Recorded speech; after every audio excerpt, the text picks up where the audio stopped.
Om Swastiastu. Perkenalkan, saya Putu Ita Sandi Lesmana Dewi dengan NIM 20026120016. Saya merupakan dokter muda yang sedang menjalani stase di Departemen Anestesiologi dan Terapi Intensif, Fakultas Kedokteran Universitas Dayana, RSUP Sanglah, periode 15 November sampai 26 Desember 2021. Pada kesempatan kali ini, saya akan memaparkan materi mengenai manajemen nyeri. Adapun yang akan dibahas kali ini yaitu yang pertama mekanisme nyeri, kemudian penilaian nyeri, kemudian penanganan nyeri menurut step ladder WHO. Yang pertama nyeri. Menurut International Association for the Study of Pain, nyeri merupakan suatu pengalaman sensorik dan emosional yang tidak menyenangkan dan berhubungan dengan adanya potensi rusaknya jaringan atau keadaan yang menggambarkan kerusakan jaringan tersebut.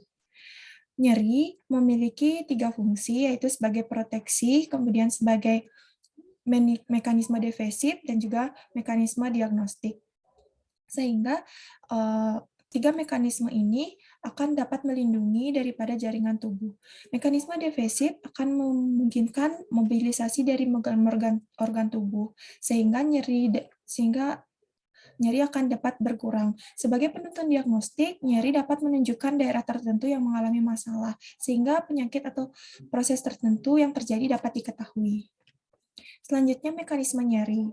Nyeri itu timbul akibat rangsangan oleh zat analgetik pada reseptor nyeri dan banyak dijumpai pada lapisan superfisial dan jaringan dalam tubuh. Nah, rangsangan tersebut adalah rangsangan nociceptor. Apabila adanya narangan nocius atau rangsangan yang kuat, maka akan dideteksi oleh nociceptor. Nociceptor ini merupakan reseptor nyeri yang merupakan ujung-ujung saraf bebas dari ujung saraf sensorik. Nociceptor ini berperan untuk mendeteksi adanya rangsangan yang kuat atau noxious stimulus yang berasal dari kata Latin nox yang artinya rusak.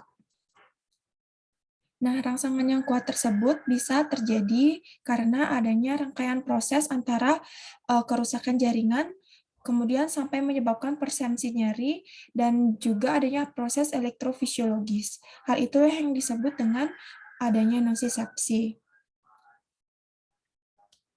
Dan nocicepsi ini merupakan salah satu rangkaian respon rangsangan antara adanya kerusakan jaringan sampai dengan persepsi nyeri. Kemudian selanjutnya adalah mekanisme perjalanan nyeri. Nah, mekanisme perjalanan nyeri berdasarkan 4 proses fisiologis yang terjadi, yaitu yang pertama ada transduksi. Transduksi ini merupakan proses stimulus nyeri, di mana ditemukan aktivitas listrik pada ujung saraf. Kemudian yang kedua yaitu transmisi, di mana transmisi ini merupakan penyaluran impuls, di mana saraf alfa theta dan juga C itu merupakan neuron pertama dari perifer medula spinalis. Kemudian, setelah ditransmisikan, maka nyeri tersebut akan dimodulasikan. Nah, modulasi merupakan tahapan ketiga dari proses fisiologis dari perjalanan nyeri, di mana pada modulasi ini terjadi proses interaksi antara sistem analgesik endogen dengan impuls nyeri, yaitu pada kornu posterior. Kemudian, setelah nyeri itu mengalami modulasi, maka akan dilanjutkan ke persepsi, di mana persepsi ini merupakan hasil akhir dari proses interaksi kompleks yang unik dan juga akan menimbulkan perasaan subjektif yang disebut dengan nyeri. Nah, berikut kembali membahas mengenai mekanisme nyeri. Jadi, alfa beta itu merupakan rangsang lemah atau inosus stimulus yang terasa sebagai sensasi yang tidak nyeri. Tersusun atas mielin yang tebal, diameternya besar, kemudian kecepatan konduksinya lebih dari 40 meter per detik. Nilai ambang aktivasi yang lemah atau low activation threshold itu berupa rabaan atau pijatan seperti contohnya. Nah, kemudian untuk A-theta itu yaitu merupakan mielin yang tipis, kemudian diameternya kecil, kecepatan konduksinya antara 5-15 meter per detik. Ya, kemudian respon terhadap rangsang mekanik dan termal, yaitu mekanotermal, high threshold sensory fiber, dan berespon terhadap rangsangan noxious. Kemudian untuk jenis C itu adalah neuron yang tidak bermielin dan diameter terkecil, kecepatan konduksinya paling lambat itu adalah lebih dari 2 meter per detik. Kemudian respon terhadap semua bentuk rangsang noxious itu meliputi mekanik, termal, maupun kimia. Kemudian serabut afferent sensorik polimodal, yaitu polimodal sensorik afferent fiber. Baik, selanjutnya adalah mengenai ascending pathway daripada nyeri itu sendiri. Nah, jadi untuk ascending pathway dari nyeri itu sendiri, dimulai dari rangsangan nyeri yang berasal dari perifer. Itu akan mengalami transduksi. Kemudian melalui transduksi ini akan masuk melalui cornu posterior medulla spinalis. Kemudian naik ke atas, mengalami transmisi secara ascending itu akan sampai ke reticular formation, kemudian menuju ke thalamus dan akan mengalami persepsi di korteks sensori pada otak. Kemudian nanti akan mengalami proses descending pathway, yaitu modulasi, sampai pada perifer akan menimbulkan daripada persepsi nyeri itu sendiri. Nah, untuk neuron RD3 itu dari talamus ke korteks postcentralis, kemudian untuk neuron RD2 itu dari cornu dorsalis, kemudian menyilang pada kumisora anterior kontralateral dan sampai pada talamus. Kemudian neuron RD1 dari perifer, kemudian menuju ke cornu dorsalis medulla spinalis.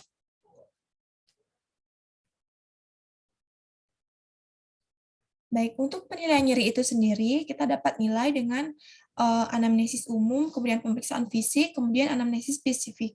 Untuk anamnesis umum seperti biasa, yaitu dengan secret 7 dan basic 4. Kemudian pemeriksaan fisik dilakukan, pemeriksaan fisik mulai dari pemeriksaan fisik status generalis, tanda vital, kemudian juga pemeriksaan fisik lainnya mulai dari head to toe. Kemudian untuk anamnesis spesifik nyeri itu apa saja? Yang pertama ada lokasi nyeri. Kita bisa tanyakan pada pasien di mana lokasi nyeri dan juga pasien bisa menunjuk lokasi nyerinya.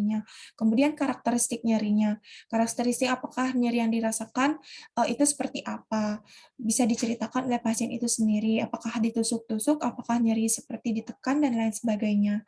Kemudian intensitas nyeri. Intensitas nyeri apakah nyeri dari pasien ini dirasakan terus-menerus atau muncul pada waktu tertentu atau pada saat melakukan aktivitas tertentu saja. Kemudian ditanyakan gejala yang menyertai, apakah ada gejala lain yang menyertai daripada nyeri tersebut. Kemudian kita tanyakan efek nyeri terhadap aktivitas, apakah nyeri yang dirasakan menyebabkan pasien tidak dapat beraktivitas secara total atau pasien dapat melakukan aktivitas namun terbatas. Kemudian kita tanyakan riwayat pengobatannya, apakah saat pasien nyeri, pasien langsung meminum obat dan tanyakan obat apa yang pasien minum dan apakah obat tersebut dapat menghilangkan rasa nyeri yang pasien itu rasakan. Kemudian kita tanyakan riwayat penyakit yang relevan. Apakah pasien itu memiliki riwayat penyakit lain seperti apakah pasien sempat trauma, kemudian apakah pasien sebelumnya sempat memiliki penyakit-penyakit perifer, nyeri perifer atau sempat mengalami HNP seperti itu. Kemudian kita tanyakan faktor lain yang mempengaruhi apakah pasien ini pekerjaannya mempengaruhi daripada nyeri. Kemudian apakah pasien ini melakukan aktivitas-aktivitas yang mempengaruhi daripada nyerinya itu semakin parah. Kemudian kita tanyakan keadaan yang berhubungan dengan timbulnya nyeri. Misalnya saja keadaan di mana pasien itu kurang istirahat seperti itu, kemudian pasien itu cenderung melakukan aktivitas berat seperti mengangkat beban berat atau pasien itu duduk lama sehingga memperberat dari kondisi nyeri yang pasien alami. Baik, selanjutnya untuk instrumen penilaian nyeri itu ada yang unidimensional dan multidimensional. Nah, untuk unidimensional itu kita hanya mengukur intensitas nyerinya saja.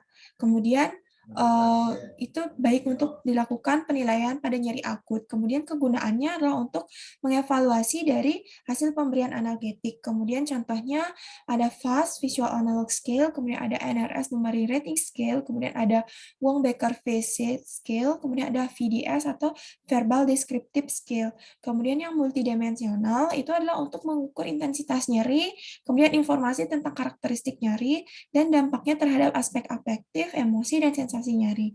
Kemudian penilaian nyeri kronik, multidimensional ini baik untuk penilaian nyeri kronik pada pasien, kemudian kegunaannya adalah untuk menilai hasil penelitian klinis. Nah, contohnya yang multidimensional ada skor MPQ atau McGill Pain Questionnaire, kemudian ada BPI, Brief Pain Inventory, kemudian ada Memorial Pain Assessment Card, dan juga Pain Diary atau catatan harian nyeri pasien.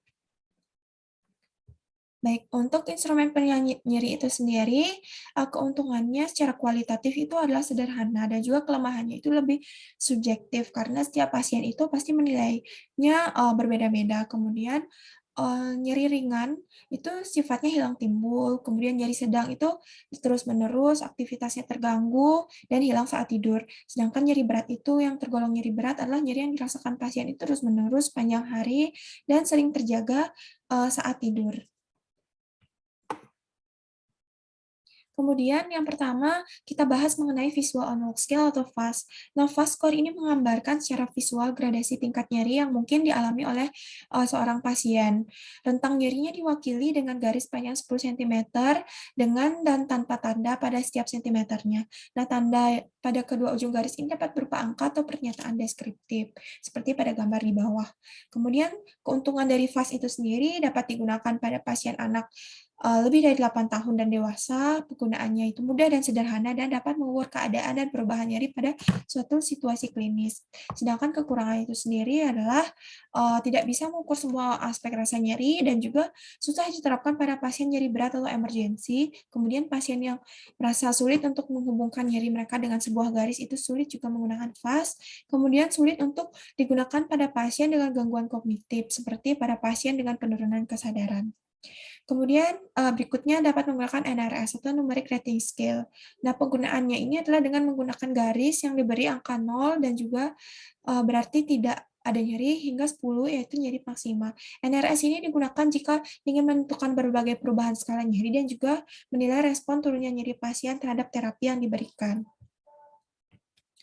Untuk numeric rating scale ini keuntungannya dianggap sederhana dan mudah dimengerti, sensitif terhadap dosis, jenis kelamin, dan perbedaan etnis, dan lebih baik daripada VAS, terutama untuk menilai nyeri akut. Kemudian kekurangannya itu sendiri adalah terbatasnya pilihan kata untuk menggambarkan rasa nyeri dan tidak memungkinkan untuk membedakan tingkat nyeri dengan lebih teliti dan dianggap terdapat jarak yang sama antar kata yang menggambarkan efek analgesik. Untuk berikutnya dapat menggunakan Wong-Baker Pain Scale. Nah, untuk Wong-Baker Pain Scale ini yaitu urutan penilaian dengan menggunakan gambar wajah yang menggambarkan ekspresi nyeri. Penilai dapat memilih wajah yang menyerupai rasa nyeri, kemudian dirasakan oleh pasien, kemudian kita akan sesuaikan dengan daripada skala tersebut. Di mana dapat dilihat pada gambar di bawah, mulai dari tidak sakit, itu gambarnya tersenyum, hingga menangis itu sakit yang tak tertahankan dengan skor 10. Untuk kekurangan uh, daripada Wong-Baker Pain Rating Scale ini adalah membingungkan untuk menyesuaikan efek tersenyum, menangis, dan intensitas nyerinya. Dan penilaian nyerinya dapat bervariasi karena variasi kultur dan budaya. Kemudian hasilnya bisa lebih tinggi dari skala dengan wajah netral tanpa nyeri. Kemudian keuntungannya dapat digunakan pada anak yang lebih dari 3 tahun dan pada pasien yang tidak bisa menggambarkan nyerinya dengan angka. Kemudian untuk McGill Pain Questionnaire itu terdiri dari 4 bagian, di mana yang dinilai ada gambar nyeri, kemudian indeks nyeri atau PRI, kemudian pertanyaan-pertanyaan mengenai nyeri terdahulu dan lokasinya, kemudian indeks intensitas nyeri yang dialami saat ini. Terdiri atas 78 kata sifat atau adjektif, kemudian dibagi dalam 20 kelompok, di mana kelompok 1 sampai 10 itu kualitas sensorik nyeri, misalnya waktu atau temporal, lokasi atau spasial, suhu atau termal. Kemudian kelompok 11 sampai 15 kualitas afektif nyeri, misalnya stres, takut, dan sifat-sifat otonom. Kemudian kelompok 16 dimensi evaluasi. Kemudian kelompok 17 sampai 20 adalah untuk keterangan lain-lain yang mencakup kata-kata spesifik untuk kondisi tertentu. Nah, apa sih keuntungan dari MPQ atau McGill-Pain Questionnaire ini? Dari keuntungannya itu ya lebih reliable, kemudian valid dan akses multidimensi terhadap nyerinya itu sehingga interpretasi yang ditimbulkan itu lebih tepat. Kemudian deskripsi nyeri kronis yang berubah-ubah. Kemudian dapat membedakan nyeri nociceptik dan neuropatik. Kemudian kekurangannya McGill Pain Questionnaire ini dia kompleks dan membutuhkan waktu yang lama untuk dilakukan pemeriksaannya sekitar 20 menit dan membutuhkan kepatuhan dan kesabaran dari pasien itu sendiri. Baik, untuk berikutnya yaitu Pain Diary merupakan catatan tertulis atau lisan mengenai pengalaman pasien dan perilakunya. Nah, jenis laporan ini sangat membantu untuk memantau variasi dari status penyakit sehari-hari dan respon pasien terhadap terapi nyeri yang diberikan. Nah, pada pengisian pendiari ini, pasien mencatat intensitas nyerinya dan dikaitkan dengan aktivitas sehari-hari, kemudian apakah pasien itu tidur atau pas aktivitas seksual, minum obat, dan juga daripada makan pasien itu sendiri.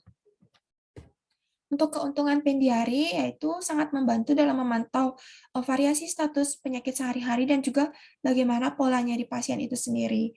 Kemudian dapat memantau respon terhadap terapi nyeri. Kemudian dapat mengukur keadaan dan perubahan nyeri pada suatu situasi klinis. Sedangkan kekurangannya, pendiari ini dia subjektif sehingga berpotensi untuk menimbulkan bias. Kemudian perlu kepatuhan dari pasien dan item dari pendiari ini sangat berbeda-beda sehingga sulit untuk mendapatkan data kolektif sehingga dipengaruhi oleh tendensi dan juga memori dan lain-lain. Sehingga apabila pasien ini melewatkan untuk menuliskan pendiarinya yang kemarin, maka kemungkinan keesokan harinya pasien itu sudah lupa bagaimana pola nyeri yang dirasakan pasien itu kemarin. Baik, selanjutnya kita masuk ke prinsip penanganan nyeri. Ada 5 prinsip di mana ada modalitas fisik, kemudian kognitif behavioral, kemudian ada invasif, psikoterapi, dan farmakoterapi. Pertama, kita akan membahas mengenai WHO 3-step analgesic ladder. Nah, jadi pada WHO 3-step analgesic ladder ini tersedia adanya 3 tahapan dalam pemilihan analgesik, di mana pada level 1, di sini tertulis adanya non-opioid dan adjuvan. Jika nyeri itu masih dirasakan, maka dilanjut ada step kedua, yaitu yang tersedia ada opioid untuk nyeri sedang, ringan, hingga sedang. Itu ada non-opioid, dan juga dapat ditambahkan adjuvan. Kemudian ada opioid untuk nyeri sedang berat. Kemudian dapat ditambahkan adjuvan dan juga dapat ditambahkan modalitas non-opioid juga. Nah, pada terapi nyeri yang akut, itu dapat dimulai dari step ladder yang nomor 3, lalu apabila nyeri itu sudah dirasakan membaik dan maka dapat diturunkan ke step 2, kemudian ke step 1 yang paling rendah untuk maintenance nyeri. Kemudian jika nyeri itu kronis, maka dapat diberikan terapi secara bertahap mulai yang paling bawah atau pada step 1, kemudian dapat ditingkatkan ke step 2 hingga ke step 3. Kemudian dilanjutkan di mana di sini dapat dilihat contoh dari obat-obatan yang pada step 1, di mana step 1 ada ASA, acetyl acid, contohnya itu adalah aspirin, kemudian dapat digunakan juga acetaminophen, dan juga NSAID.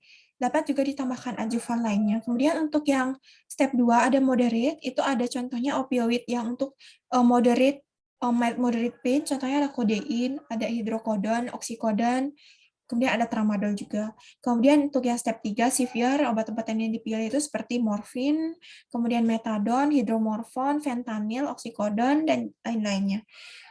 Jadi untuk mekanisme dari masing-masing obat itu dapat dilihat pada gambar di sebelah kiri, di mana obat-obatan opioid itu sendiri itu bekerja untuk di sentral, yaitu di mana sentral itu seperti yang kita ketahui adalah berfungsi untuk mempersepsikan nyeri.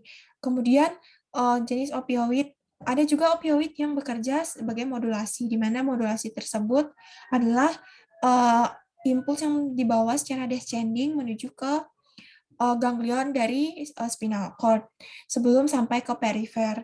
Nah, contoh obat yang bekerja di sini yaitu contohnya ada opioid, kemudian ada alpha 2 agonis, kemudian ada NMDA reseptor antagonis. Nah, kemudian untuk yang transmisi itu contoh obatnya yang bekerja adalah anestesi lokal dan juga opioid.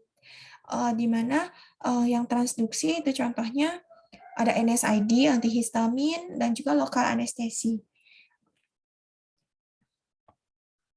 Kita bahas mulai dari analgesik non-opioid yang pertama, yaitu ada acetaminophen. Nah, acetaminophen ini memiliki sifat analgesik sekaligus antipiretik, tapi tidak memiliki aktivitas sebagai antiinflamasi. Ini yang merupakan pilihan yang paling aman, mulai dari bayi baru lahir, orang tua, ibu menyusui, ibu hamil, penderita gangguan ginjal dan gangguan hati itu dapat memilih penggunaan daripada paracetamol. Kerjanya antara 15 sampai 30 menit dan kadar puncak pada plasmanya 40 sampai 60 menit dan kadar waktu paruhnya yaitu 2 sampai 4 jam dalam plasma. Nah, untuk dosisnya 10 sampai 15 mg per kilogram berat badan setiap 4 sampai 6 jam per hari dan maksimal dosnya adalah 4 gram per hari. Nah, metabolisme sebagian besar di hati dan dapat diwaspadai efek sampingnya seperti hepatotoksisitas. Berikutnya adalah analgesik non-opioid, yaitu NSAID. Nah, NSAID ini kerjanya ada yang di enzim COX-1 dan COX-2, yaitu yang mengkonversi dari asam arakidonat membentuk prostaglandin dan tromboksan. Nah, COX-1 untuk fungsi-fungsi fisiologis seperti fungsi ginjal, proteksi, mukosa gaster, dan homeostasis. Sedangkan COX-2 itu diekspresikan dalam keadaan inflamasi. Nah, efek dari obat NSAID yaitu sebagai analgesik, kemudian antiinflamasi, dan antipiretik. Kemudian berikutnya ada NSAID yang berikutnya. NSAID non-selektif itu menginhibisi COX-1 dan COX-2 sekaligus. Contoh obatnya yaitu ketorolac, diclofenac, ibuprofen, asped, asam mefenamat, piroxicam, meloxicam. Nah, efek sampingnya itu adalah yang paling terkenal yaitu iritasi gaster, sehingga pada pemberiannya kita dapat sertakan gastroprotektan seperti omeprazol. Kemudian perdarahan gaster, gangguan pembukaan darah, hingga gangguan ginjal. Jangka panjangnya kita dapat berikan PPI, jadi untuk memproduksi dari mukosa gaster. Nah, ada NSAID yang selektif COX-2. Jadi yang selektif COX-2 ini contohnya celecoxib, rofecoxib. Nah, namun efek sampingnya adalah protrombotik, sehingga dapat menyebabkan gangguan cerebrovaskular. Kemudian contoh dari NSAID di sini ketorolac dan diclofenac. Nah, untuk ketorolac itu sendiri pemberiannya adalah 10 mg tiap 4-6 jam per oral, maksimal 40 mg per hari. Jika secara IM itu dapat diberikan 30 mg, IV atau IV juga 30 mg dan maksimal dosnya 120 mg per hari. Kemudian untuk pasien usia tua di atas 65 tahun diberikan dosisnya lebih rendah yaitu 15 mg setiap 6-8 jam. Dan pemberian maksimal untuk ketorolac adalah 5 hari. Untuk diclofenac itu 50 mg tiap 8-12 jam per oral, maksimal dosnya 200 mg per hari. Berikut adalah tabel yang berisikan dosis daripada NSAID itu sendiri. Seperti yang paling sering digunakan asam mefenamat, yaitu dosisnya 100 mg setiap 6-8 jam per oral, kemudian maksimal dosisnya 200 mg per hari. Kemudian dapat juga digunakan ibuprofen 200-800 mg tiap 4-8 jam per oral, maksimal dosisnya 3.200 per miligram per hari. Kemudian kita bahas mengenai analgesik opioid. Nah, analgesik opioid ini merupakan obat analgetik yang terkuat dan sangat umum digunakan setelah pembedahan, kanker, luka bakar, dan lainnya. Pasien itu sebaiknya diberikan opioid itu secara titrasi. Dosis idealnya jika nyeri sudah berkurang dan efek samping dapat ditoleransi. Efek sampingnya mengantuk, konstipasi, mual muntah, gatal, kemudian gagal ginjal, gangguan fungsi hati, PPOK, dan pasien itu dapat demensia.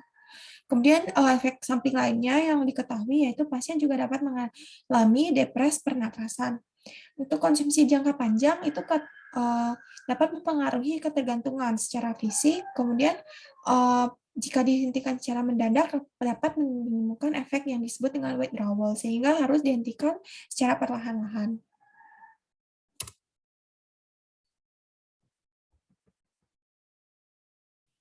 Kemudian berikutnya adalah analgesik opioid.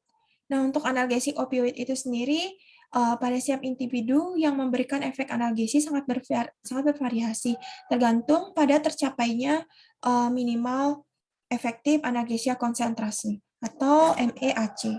Kemudian untuk mencapai MEAC itu sendiri, pemberian dosis opioid secara bertahap dan titrasi. Pemberian dosis obat secara titrasi tersebut merupakan salah satu prinsip dari patient control analgesia atau PCA, sehingga dapat lebih menjamin tercapai MAC dan menghindari efek samping dari pemberian opioid.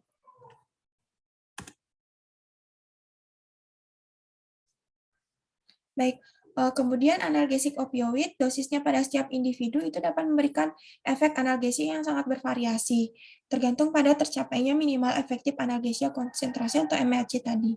Nah, untuk mencapai MAC itu, pemberian dosis opioid secara bertahap dan diberikan titrasi. Contohnya analgesik opioid yang lemah itu, yaitu kodein, kemudian tramadol, kemudian yang kuat itu ada petidin, kemudian ada morfin dan fentanyl. Baik, kemudian analgesik opioid yang pada tabel ini ada 3, yaitu ada morfin, petidin, dan fentanyl.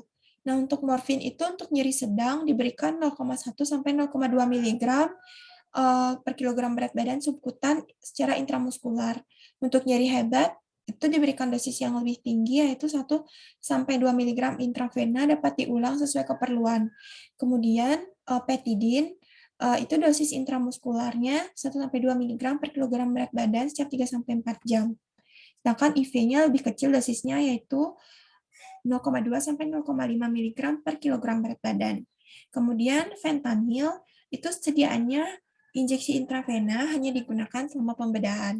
Kemudian untuk pasca bedah biasanya digunakan dalam bentuk fentanyl patch. Untuk adjuvan, kita dapat berikan pasien itu obat-obatan, kortikosteroid, antidepresan, antikonvulsan, neuroleptik, dan psikostimulan. Nah, untuk kortikosteroid itu sendiri yaitu merupakan antiinflamasi dan antiemetik dan dapat meningkatkan nafsu makan, mengatasi kaheksia dan anoreksia. Kemudian dapat menurunkan TIK, kemudian mengurangi kompresi epidural dan susunan saraf spinal. Kemudian untuk antikonvulsan itu dapat meringankan nyeri neuropatik yang sifatnya menusuk dan membakar. Kemudian antidepresan dapat mengurangi nyeri neuropatik yang sifatnya analgesik, dapat bertindak memperkuat khasiat analgesik dari morfin. Contoh dari obat adjuvan lainnya ada neuroleptik dan psikostimulan. Jadi neuroleptik itu bermanfaat untuk membantu sindrom nyeri kronis dan memiliki sifat antiemetik, ansiolitik, dan antikonstipasi.